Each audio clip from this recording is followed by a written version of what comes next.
मेरे प्यारे दोस्तों, आपका स्वागत है हमारे YouTube चैनल पर। सभी के मंगल की कामना करते हुए, ईश्वर को प्रणाम करते हुए, आचार्यजनों को प्रणाम करते हुए, गुरुजनों को प्रणाम करते हुए आगे चर्चा शुरू करते हैं। जैसा कि आप जानते हैं कि हमारा प्रयास रहता है कि उपनिषदों का श्रवण किया जाए, हम सब मिलकर श्रवण करें, शास्त्रों का भी हम सब मिलकर श्रवण करें। और ईश्वर ने एक उपहार रूप में हमें ये मनुष्य जन्म दिया है, मनुष्य ये देह दिया है, करुणा करते हुए दिया है। जो उपहार रूप में हमें मिला है, जिस प्रकार हम किसी को उपहार दें तो वो उपहार को स्वीकार तो कर लेता है, अगर उसका सही उपयोग ना करे और हमें ये पता चले कि उसने उसका उपयोग सही नहीं किया तो हमारा मन खिन्न हो जाता है। अच्छा नहीं होता कि भाई मैंने उपहार दिया, इतनी श्रद्धा से दिया, उन्होंने उपयोग नहीं किया, सही उपयोग। ऐसे ही भगवान ने उपहार रूप में जो हमें मिला है ये देह, तो अगर हम इसको सही उपयोग अर्थात जो पूर्व कर्म किए हुए हैं उसका भोग तो करना ही पड़ेगा, चाहे कोई भी है, देवता से लेकर पशु पक्षी मनुष्य सभी, जिसको भी देह मिला है उसको भोग तो करना ही पड़ेगा। पुण्यों का फल सुख भोग है, पाप का फल दुख भोग है, ये तो भोगना ही पड़ेगा। लेकिन मनुष्य देह में आकर हमें उस ईश्वर को जानना चाहिए, इसलिए मनुष्य जन्म दिया है, ना कि सिर्फ भोग करने के लिए। इसलिए प्रयास करना चाहिए। हमें मनुष्य जन्म मिला है तो उस आत्म तत्व को जानकर ईश्वर की शरणागत होते हुए, ईश्वर की शरण होते हुए, गुरुजनों के शरण होते हुए, उनके श्रीमुख से श्रवण करते हुए उपनिषदों का, शास्त्रों का, उसको फिर श्रवण करने के बाद मनन करना चाहिए, फिर निधि ध्यासन करना चाहिए, ताकि हम उस आत्म तत्व को जान सकें और इस भव सागर से पार हो सकें। इस पर यह चर्चा करते हैं। केन उपनिषद कहती है, इह चेद अवेदित तदा सत्यमस्ति। इह चेद, अगर इसी जन्म में, इह चेद अवेदित, अगर जान लिया उस आत्म तत्व को, तो सत्यमस्ति, अति उत्तम श्रेष्ठ है। इसीलिए भगवान ने हमें मनुष्य जन्म दिया है कि हम उस आत्म तत्व को जान सके। केन उपनिषद कहती है। और आगे क्या कहती है, ना चेद इसी जन्म में, जीते जी अगर उस आत्म तत्व का अनुभव नहीं किया तो ना चेद अवेदित, ना चेद अगर नहीं जाना तो महती विनष्टि, फिर तो बहुत ही विनष्टि अर्थात फिर तो दुर्भाग्य है, ये कहिए। फिर तो पता नहीं कब फिर ऐसा अवसर मिलेगा, जन्म मिलेगा, मनुष्य जन्म मिलेगा, तो हम प्रयास करें उसको जानने का। ये तो कब अवसर दें, अब तो अवसर दिया है भगवान ने, इसलिए प्रयास ज़्यादा से ज़्यादा करना चाहिए, श्रवण ज़्यादा से ज़्यादा करना चाहिए, उपनिषदों का श्रवण करना चाहिए। श्रवण भी क्या है, देखिए, हर मनुष्य जो भी थोड़ा जानता है कि हमें को अच्छा करना चाहिए, पाप कर्म नहीं करना चाहिए, वो इसलिए जानता है, इसको पता है कि शास्त्र कहता है कि अगर अच्छा करोगे तो स्वर्ग मिलेगा, अच्छा नहीं करेंगे तो नरक मिलेगा। ये जो जानते हैं, ये कुछ हिस्सा, जैसे हज़ारों मनुष्यों में कोई ऐसे लोग होते हैं जो जानते हैं, वही कुछ कुछ अच्छा कर्म करते हैं, पुण्य आदि करते हैं, वो नित्य आदि कर्म करते हैं कुछ लोग। वही जो कुछ लोग करते करते आगे अगले हर जन्म में करते करते मनुष्य उनको बार बार फिर मौका देता है, इसने किया है एक और मौका देते हैं, चलो एक और मौका देते हैं। वो करते करते उस कर्मों के आधार पर ही उसका अंतःकरण में जो मल विक्षेप पड़ा है वो जब कम होता है, शिथिल होता है, तो वो विचार उत्पन्न होता है कि मैं उस आत्म तत्व को जानूं जो शास्त्र कह रहा है। और शास्त्र के अनुसार ही मैं उसका अनुभव करूं, जो शास्त्र कहता है, जैसे कहता है। तो ऐसे वो कह रहा है कि पहले श्रवण कीजिए, फिर मनन कीजिए, फिर निधिध्यासन कीजिए। श्रवण के जो श्रवण का पहले कहते हैं कि जो श्रवण का मर्द, जो उपनिषद कह रहा है कि भाई ईश्वर है, क्यों कह रहा है? अगर कोई आदमी किसी भवन को देखता है, बड़ी बिल्डिंग को देखता है, तो अनुमान होना चाहिए भाई इस बिल्डिंग को बनाने वाला भी कोई है। अगर कोई बनाने वाला है तो ऐसे ही ये जगत हम देख रहे हैं, सारे पहाड़ हैं, नदियां हैं, नाले हैं, इतना बड़ा संसार है, तो कोई तो रचनाकार होगा, किसी ने तो इसको जगत को बनाया होगा। उस जगत को जो बनाने वाला है उसको जानना चाहिए। वो जगत जो बनाने वाला है, शास्त्रकार कहते हैं, उपनिषदों में भी आया है कि वही एक परमात्मा है, इस जगत का कारण भी है, वो अभिन्न निमित्त उपादान कारण भी है, अभिन्न निमित्त उपादान कारण है। निमित्त कारण कैसे हुआ? जिस प्रकार एक कुम्हार घड़े को बनाना चाहता है, जब तक मिट्टी नहीं होगी तब तक घड़ा नहीं बना सकता, इसलिए मिट्टी को ले लिया प्रकृति, माया को अपने वश में करते हुए जगत की रचना करता है। इसलिए ईश्वर ने जगत की रचना की माया को लेकर के। ऐसे ही वो जो कुलाल है, कुम्हार है, वो मिट्टी को है उसके पास देखता है, तभी वो उससे घट बनता है, मिट्टी नहीं तो घट भी नहीं बनेगा।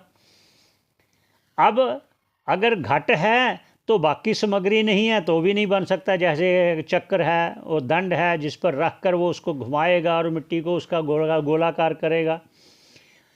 ऐसे ही ईश्वर अभिन्न निमित्त उपादान कारण है, ईश्वर ही सब बन गया।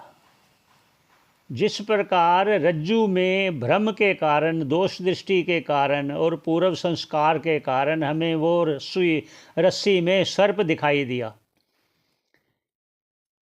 रस्सी में जो सर्प दिखाई दिया, तो वो ना, जब हम जान जाते हैं तो वो सर्प पहले भी नहीं था, बाद में भी नहीं रहेगा। जब हमें ज्ञान हो गया तो ये तो रस्सी थी, हमें भ्रम हो रहा था। वो सिर्फ भ्रम काल में जितनी देर है तब तक है, वही भ्रम काल में ये जगत है। जब हमारा ये भ्रम ईश्वर की कृपा से, शास्त्रों की कृपा से, गुरुजनों की कृपा से, ये जब हमारे अपने प्रयत्न से भी जब ये भ्रम मिट जाएगा तो प्रतीति मात्र रह जाएगा। प्रतीति मात्र अर्थात जिस प्रकार कोई चीज़ ऐसी होती है, ज्ञान होने पर ये देह भी तो भान होती है, संसार भी भान होता है। जब ज्ञान होता है तो हमें ज्ञान से पूर्व जो चीज़ें हैं, जब तक उसका हम निराकरण नहीं करते, वो क्या है? जिस पर कर श्रवण करके हमें पहले निश्चय करना चाहिए, हमने श्रवण जो किया है क्या है। वो श्रवण है कि जो शास्त्र कह रहा है कि ये ब्रह्म ही जीव रूप में आया, माया के कारण ईश्वर कहलाया। जो शुद्ध माया है, जो सत्वगुण, शुद्ध सत्वगुण वाली माया है, उसके कारण उसकी उपाधि को ग्रहण करते हुए ईश्वर कहलाया। शुद्ध होने के कारण, सत्वगुण होने के कारण, सत्वगुण का ये उसका स्वभाव है ज्ञान, इसलिए पूर्ण ज्ञान है ईश्वर को। वो अपने स्वरूप को भूलते नहीं कि मैं चेतन हूँ, सत्य हूँ, चित्त हूँ, आनंद स्वरूप हूँ। वो उसकी स्मृति में निरंतर बना रहता है, इसलिए शुद्ध सत्वगुण माया का उपाधि रूप वो ईश्वर हुआ। जीव भी उस माया की उपाधि ही है, जीव को भी, लेकिन उसको अविद्या इसलिए कहा गया क्योंकि उसमें पूर्व कर्मों के कारण, जो कितने करोड़ों जन्म लिए हैं, उनमें किए हुए कर्मों के कारण, राग द्वेष के कारण, पाप पुण्य के कारण वो मलिन हो गया, इसलिए उसे मलिन सत्वगुण कहा गया। सत्वगुण तो रहेगा ही, वहाँ भी जो शुद्ध सत्वगुण है वहाँ भी रजोगुण और तमोगुण है। जो जीव में अविद्या पड़ी है, माया पड़ी है, उसमें ज़्यादा रजोगुण और तमोगुण है, सत्वगुण कम है, इसलिए वो जीव कहलाया। वो सत्वगुण प्रधान है ईश्वर में, इसलिए वो ईश्वर कहलाया। अब इस जो अविद्या, जो राग द्वेष और जो अपने वो रजोगुण और तमोगुण अधिक है, उसी को जितना कम से कम करते जाएंगे उतना हमें उस भाव में सत्वगुण ले जाएगा कि ईश्वर के प्रति जानो, ईश्वर के प्रति प्रेम रखो, सभी का उपकार करो, क्योंकि स्वभाव है सत्वगुण का। क्या स्वभाव है सत्वगुण का? शांत चित्त रहना। शांत कौन रहेगा? जो सभी का कल्याण चाहता है, जो किसी से द्वेष नहीं करता, वही शांत रहता है। जिसके मन में होता है कि मैं अपने लिए ही कर लूँ, अपने लिए ही कर लूँ, तो वो फिर अपने लिए करेगा, दूसरे से द्वेष भी तो करेगा, तभी अपने लिए करेगा।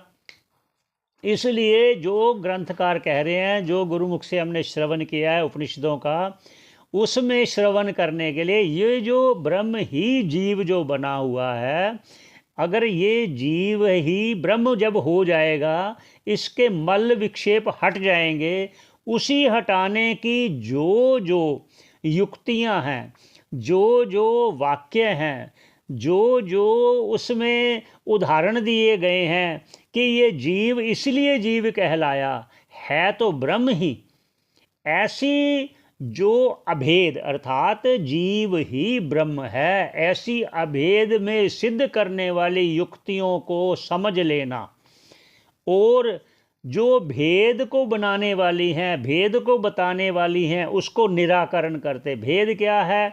जीव सीमित है, ये अल्पज्ञ है, ये परिच्छिन्न है, ईश्वर अपरिच्छिन्न है, वो व्यापक है, वो शुद्ध बुद्ध है। ये जो भेद बताने वाली हैं, इनका निराकरण करते हुए शुद्ध चेतन को जो अभेद बताने वाली श्रुतियां हैं, जो वाक्य हैं, जो प्रकरण हैं, उस पे दृढ़ निश्चय कर लेना। अभेद की जो युक्तियां हैं बताने वाली, अभेद बताने वाली जो युक्तियां हैं, जीव और ब्रह्म में भेद बताने वाली जो युक्तियां हैं, उसमें निश्चय करना, दृढ़ उसमें अवधारणा कर लेना, उसको समझ लेना, उसको मान लेने को श्रवण कहते हैं। ये सिर्फ सुन लेने को नहीं कहते। सुन लेने को तो बहुत चीज़ें सुनते रहते हैं, रोज़ सुनते रहते हैं, लेकिन सुनना इसे कहते हैं, शास्त्रकार कहते हैं कि जो अभेद की साधक हैं और भेद की बाधक हैं, ऐसी युक्तियों का बुद्धि में उसका निश्चय कर लेना, उसको श्रवण कहा गया है। अब मनन क्या कहा गया है कि जो जो भी हमने श्रवण किया है उसमें जो संशय हो रहा है, हमें शंका क्या, भाई क्या जीव कैसे ब्रह्म हो जाएगा, जीव ब्रह्म कैसे हो जाएगा, वही चीज़ें को समझने के लिए जिस प्रकार हमने कुछ अंधेरे में रास्ते में जाते हुए देखा, यहाँ यार लगता है यहाँ भूत है, भूत है, हम चले गए, लेकिन उसी रास्ते से जब हम लौट के देखा तो उसी जगह पर वो भूत नहीं दिखा, हमें एक पेड़ ऐसे ठूंठ सा, जो ऊपर से टहनियाँ सब सूख चुकी हैं, पत्ते सूख चुके हैं, टहनियाँ भी टूट चुकी हैं, लगभग उसका एक जो स्कंद होता है, जो उसका तना जड़ के साथ जुड़ा होता है, और कुछ दो टहनियाँ इधर बची होती हैं, सूखी होती हैं, उससे हमें ये शंका हुई कि हमने इसको पहले भूत समझ लिया। जब वापस हम सुबह की प्रकाश में लौटे तो वहाँ वो नहीं था।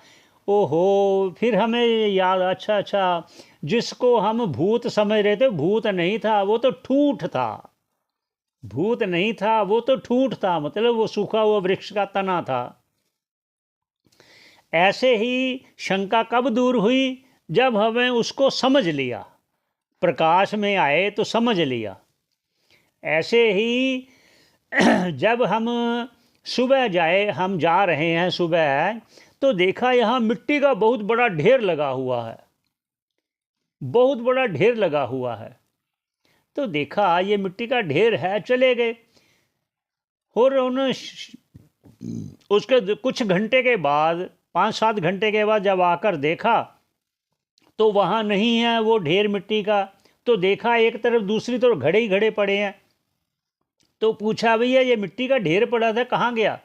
तो वो कुम्हार ने कहा कि हमने उसके घड़े बना दिए। वो घड़े हैं, जो पहले मिट्टी रूप में था वो अब घट रूप में दिखाई दे रहा है। अब ऐसे ही इन शंकाओं को दूर करते हुए जब हम जागृत में सभी अपने रिश्ते नाते देखते हैं, अपने व्यापार को देखते हैं, अपना खाना पीना सारे क्रियाकलापों को देखते हैं और सो जाते हैं, स्वप्न में भी अपनी क्रियाकलापों को देखते हैं, लेकिन इस देह को नहीं देखते। स्वप्न में हम उस स्वप्न के पदार्थों को देखते हैं। जब स्वप्न से भी आगे निकल जाते हैं सुषुप्ति में, तो वहाँ ना ये जागृत के देह थी, ना जागृत के पदार्थ थे। तो स्वप्न के पदार्थ भी नहीं थे, स्वप्न का जगत भी नहीं था। कहाँ? सुषुप्ति में। जब हम गाढ़ निद्रा में चले गए तो हमें, जब हम उठे तो हमारी ये देह रूपी इंद्रियों के साथ संबंध होने से हमें उस स्थिति को प्रकट करने के लिए ये साधन मिल गया। और हमने कहा अहम सुखम स्वाप्सम ना किंचिद अवेदिशम। अहम सुखम स्वाप्सम, मैं इतने सुख से सोया, ना किंचित अवेदिशम, मैंने कुछ नहीं जाना, इतना आनंद से सोया, कुछ भान नहीं हुआ, कुछ पता नहीं चला। जो मैं सुख से सोया वहाँ ना जगत के पदार्थ थे, ना जगत के कोई विषय थे जिसको हम आनंद पूर्वक, जैसे खाना खाने पर आनंद लेते हैं, कोई चीज़ देखने पे आनंद आता है, वो विषय आनंद। स्वप्न में भी जो खाए पिए का आनंद, जो देखे का आनंद, लेकिन सुषुप्ति में कोई विषय नहीं था, कोई दृश्य नहीं था, कोई पदार्थ नहीं था। इतने सुख से सोया, लेकिन वहाँ भी सुख था। वो सुख अपने स्वरूप सुख का अनुभव हमने किया, वो अपना स्वरूप है। वही जगत का जो कारण है, वो ईश्वर, वो परमात्मा सत्य चित आनंद स्वरूप है, जिसके जो तीनों सत्य है, चित्त है, आनंद है। सत्य है जो जगत से पहले भी था, जगत के स्थिति में भी है, जगत के बाद में भी रहेगा। सत्य जो तीनों काल में रहने वाला सत्य है, वो सत्य है, वो चित्त ही है, वो ज्ञान स्वरूप ही है। जो हमें सुषुप्ति में कुछ भान जो हुआ, ज्ञान हुआ, आनंद का ज्ञान जो हुआ, लेकिन साथ में जो अविद्या जुड़ी हुई है उसी का निराकरण करना है, वो जागृत में कर सकते हो। जिस प्रकार सुषुप्ति में जब आप बाहर आए, जाग कर ये इंद्रियों के अंतःकरण के माध्यम से प्रकट कर दिया आपने कि आज मैं बहुत सुख से सोया। वो जागृत में ही आपको उसको भान करते हुए, अज्ञान का निराकरण करते हुए, मैं सुख स्वरूप हूँ, मैं सत्य हूँ, मैं चित्त हूँ, मैं आनंद हूँ, मैं सत्य हूँ। ये जगत जब नहीं था तब भी जगत था, जब जगत था तब भी ये वो सत्य रूप में ईश्वर है, जब जगत नहीं था तो भी सत्य रूप में ईश्वर है, जब जगत नहीं रहेगा, लय हो जाएगा, तब भी सत्य रूप में ही है।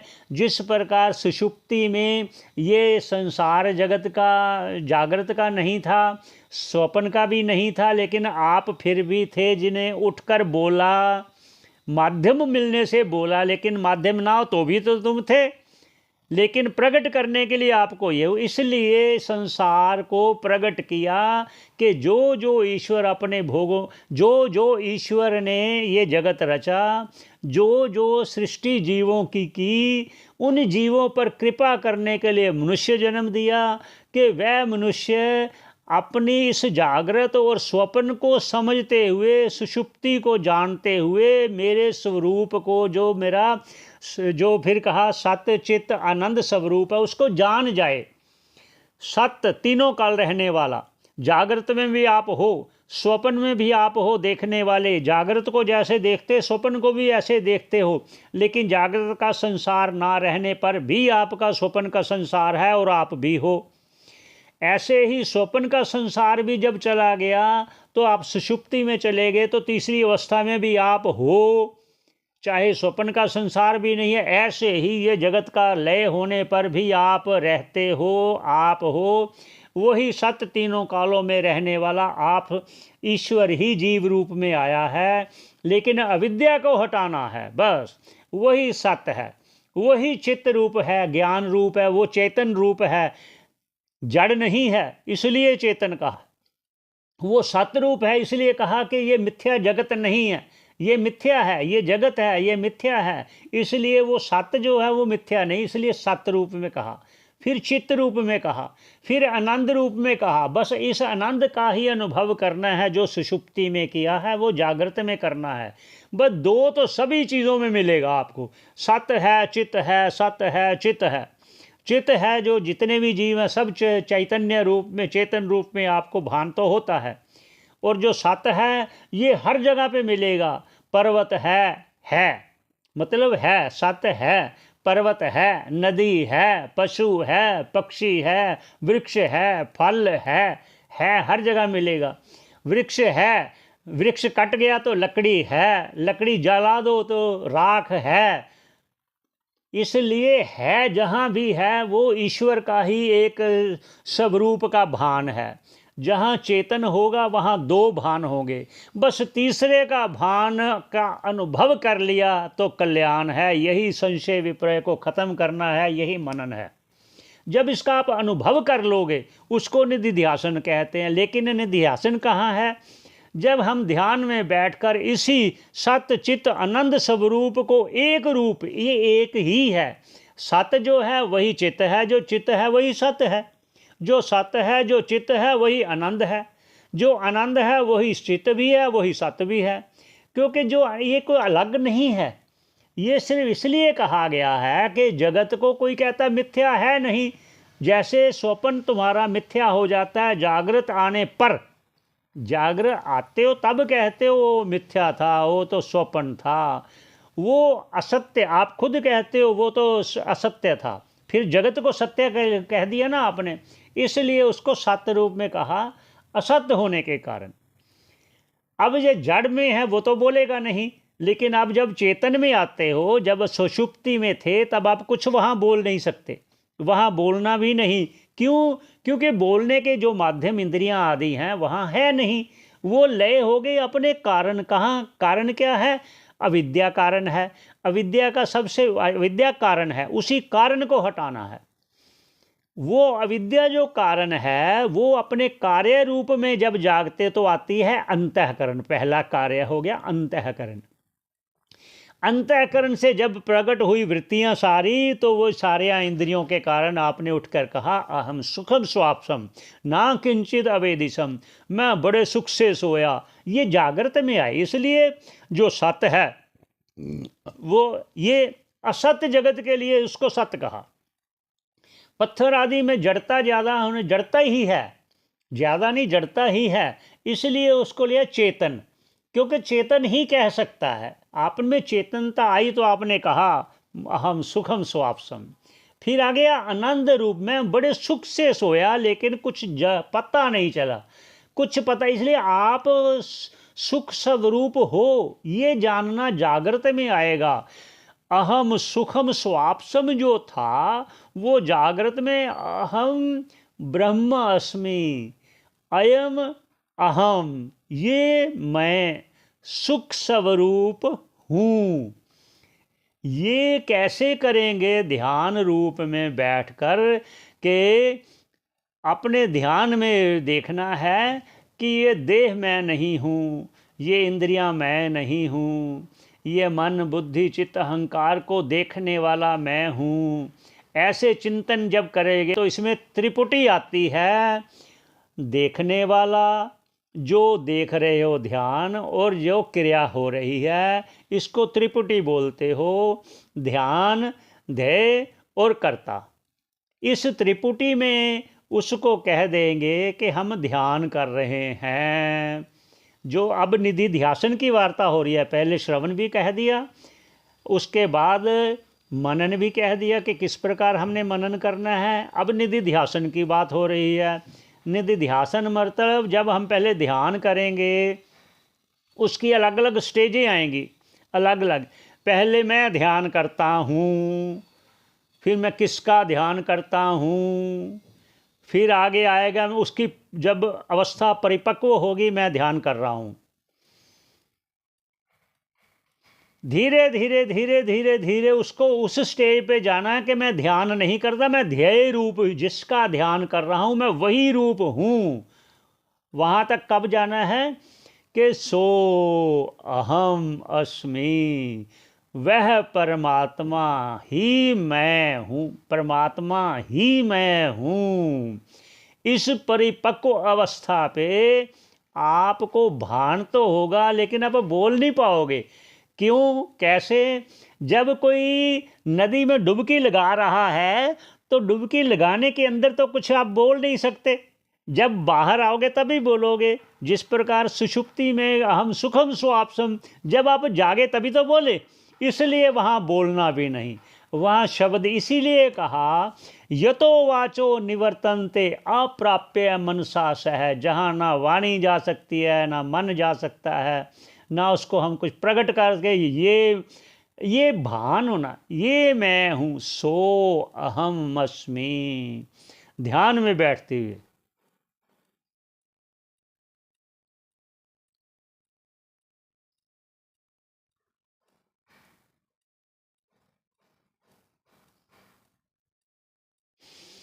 इस ध्यान में जब आप कहेंगे सो अहम अस्मि, सो ईश्वर ही मैं हूँ,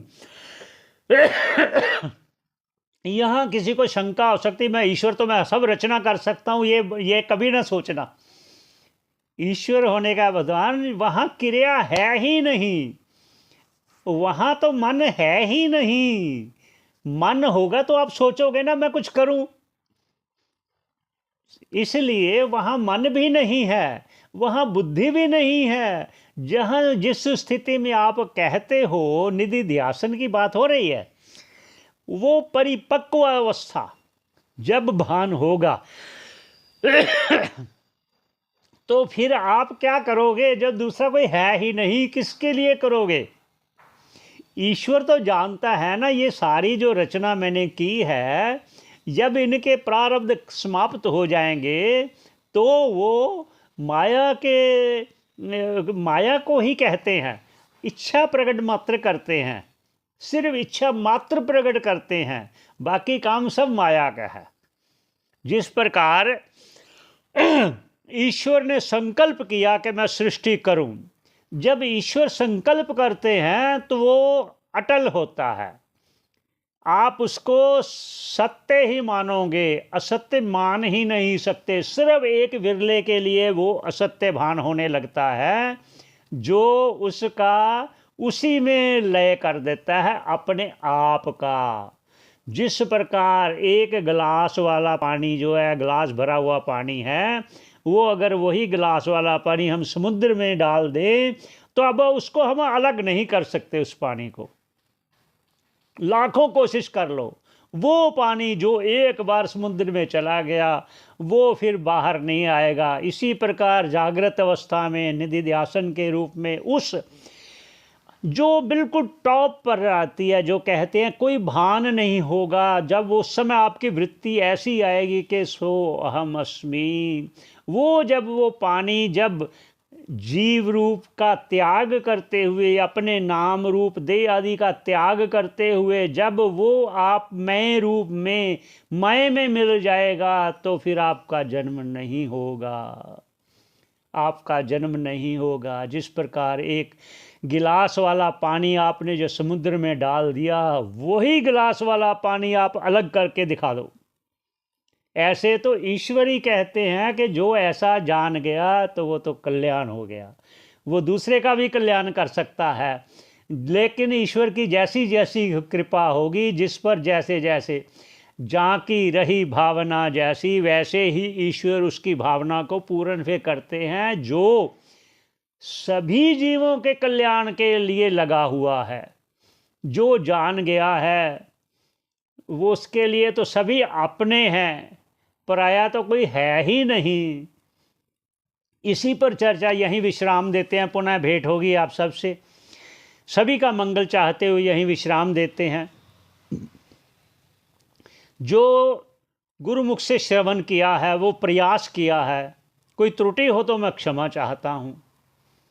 पुनः भेंट होगी, पुनः सभी के मंगल की कामना करते हुए, ईश्वर का कोटि कोटि धन्यवाद करते हुए, कोटि कोटि धन्यवाद करते हुए, हम धन्यवाद किन शब्दों में करें, हमारे पास शब्द नहीं है। ईश्वर की कृपा बरसती है, हर पल बरसती है, हर पर बरसती है, हर पल हर पर सब पर बरसती है। हम ईश्वर का कोटि कोटि धन्यवाद करते हैं, फिर भी धन्यवाद करते हैं कि उन्होंने हमें अवसर दिया। इसके लिए आपका धन्यवाद प्रभु, आपका धन्यवाद हो। ईश्वर इच्छा से पुनः भेंट होगी। धन्यवाद।